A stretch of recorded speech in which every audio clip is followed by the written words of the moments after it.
Večina novih ministrov je po četrtkovem imenovanju v državnem zboru prevzela posle od svojih predhodnikov. Alenka Bratušek je svojemu nasledniku, novemu premierju Miru Cerarju, posle predala že v četrtek zvečer. Posle so že prevzeli novi minister za obrambo Janko Veber, Dušan Mramor, minister za finance. Primopredaja se je končala tudi na ministrstvu za pravosodje. Novi minister Goran Klemenčič je ob tem dejal, da imata s predhodnikom praktično iste poglede na to, kaj je treba še storiti. Primopredajo poslov so končali tudi na Ministrstvu za izobraževanje, znanost in šport. Delo so od svojega predhodnika prevzeli tudi Irena Majcen, nova ministrica za okolje in prostor, ministrica za kulturo Julijana Bizjak-Mlakar in minister za infrastrukturo Peter Gašperšič. Novo ekipo ministrov je danes prejel predsednik Republike Borut Pahor. Vse deležnike v slovenski politiki in civilni družbi je pozval k sodelovanju. Prepričan je namreč, da smo se znašli v položaju, ko imamo realne možnosti, da se izvlečemo iz krize. Novo izvoljena vlada Mira Cerarja se včeraj pozno zvečer sestala na svoji prvi ustanovni seji in že sprejela precej kadrovskih odločitev. Med drugim je imenovala generalnega sekretarja vlade. Funkcijo bo prevzel Darko Krašovec, sicer sodnik ljubljanskega delovnega in socialnega sodišča. Sprejeli so tudi sklep, da je lahko v kabinetih posameznih ministrov in v kabinetu generalnega sekretarja do 5 delovnih mest, za katera se delovno razmerje sklene za določen čas.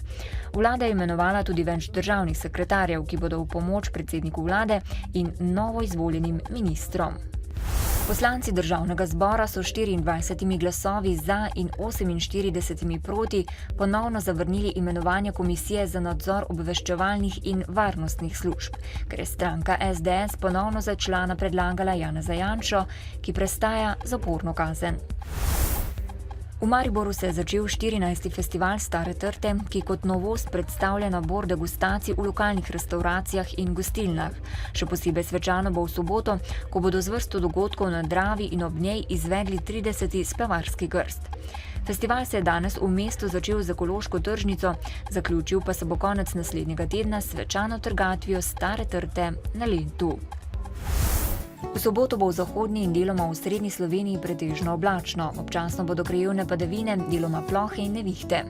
Drugod bo dopoldne delno jasno, popoldne pa spremenljivo oblačno in tudi tam bodo nastale krajevne plohe in posamezne nevihte. Najmanj verjetne bodo v jugovzhodni Sloveniji. Ponekod bo pihal jugozahodnik, ob morju jugo. V nedeljo bo spremenljivo do pretežno oblačno. Pojavljale se bodo krajevne padavine, deloma nevihte, v severovzhodni Sloveniji šele popoldne. Pogostejše bodo v zahodnih krajih.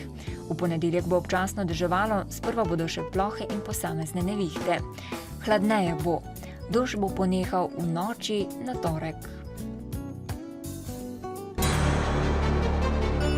Danes v Dnevniku televizije Maribor. Protestnik, ki je včeraj priznal krivdo, je obsojen na 7 mesecev zapora, ki jih lahko zamenja za družbeno koristno delo. Domovi za upokojence imajo za starostnike, ki pri njih ne stanujejo, organizirano dnevno varstvo. V oddaji pričenjamo z volilnim blokom, v katerem predstavljamo županske kandidate večjih nemestnih občin. Novice Štajerske, Pomurja in Koroške ob 18.